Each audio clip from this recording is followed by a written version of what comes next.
There could be a surprise. Our house view is it will be 25, but I think that's only part of the question. It's the 25 plus the dot plot. What are they going to show? That rates are going to continue to move higher after a pause and stay higher for longer, or that they think they're going to be cutting them rapidly, which is what the market is now predicting.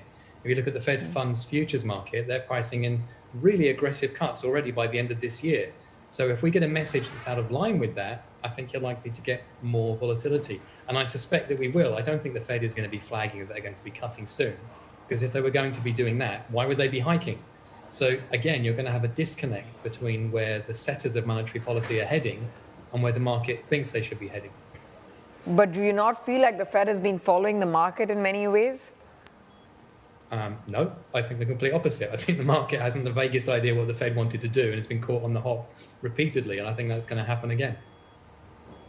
I don't know, because at the start of last year, there was all this expectation where brokerage after brokerage was coming out and saying the Fed is going to hike, but the Fed was like, no, we're going to watch the data, and many were critical of the fact that the Fed blinked too late on rate hikes.